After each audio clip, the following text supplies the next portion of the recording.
নিশ্চয় কিছু মেৰিট আছে। সেই ভৱিষ্যতৰ ৰিক্ৰুটমেণ্ট পৰীক্ষাত ADRE পৰীক্ষাত তেওঁলোকে মোক কৈছে যে ছাৰ 29 তাৰিখৰ পৰীক্ষাত এয়া সম্ভৱ নহ'ব, কিন্তু নৱেম্বৰৰ পৰা যি অক্টোবৰত যি আমাৰ পৰীক্ষা হ'ব,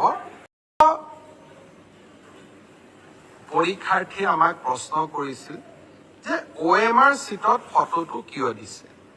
মই চালো অন্ধ্ৰপ্ৰদেশ, মহাৰাষ্ট্ৰ, আজিকালি সকলো ৰাজ্যৰ পৰীক্ষাত OMR চিটৰ লগত ফটোটো দিয়ে, যাতে এজন পৰীক্ষাৰ্থীৰ নামত আন এজন পৰীক্ষাৰ্থীয়ে পৰীক্ষাত অৱতীৰ্ণ হ'ব নোৱাৰে। আজি মই সেৱাৰ বিষয়াসকলৰ লগত কথা পাতিছিলো। তৃতীয় শ্ৰেণীৰ OMR চিট ইতিমধ্যে বনোৱা হৈ গ'ল, ড্ৰাইভাৰ বা তৃতীয় শ্ৰেণীৰ আন পোষ্টৰ কাৰণে।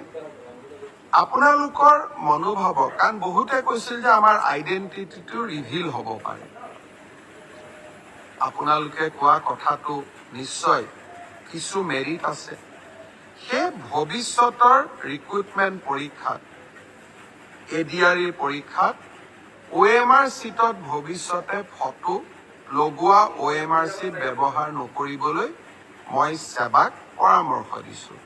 তেওঁলোকে মোক কৈছে যে ছাৰ 29 তাৰিখৰ পৰীক্ষাত এয়া সম্ভৱ নহ'ব, কিন্তু নৱেম্বৰৰ পৰা যি অক্টোবৰত যি আমাৰ পৰীক্ষা হ'ব, তাত আমি OMR চিটত ফটো নাৰাখো। ব্যৱহাৰ নকৰিবলৈ মই সেৱাক পৰামৰ্শ দিছো। তেওঁলোকে মোক কৈছে যে ছাৰ 29 তাৰিখৰ পৰীক্ষাত এয়া সম্ভৱ নহ'ব, কিন্তু নৱেম্বৰৰ পৰা যি অক্টোবৰত যি আমাৰ পৰীক্ষা হ'ব, তাত আমি OMR চিটত ফটো নাৰাখো।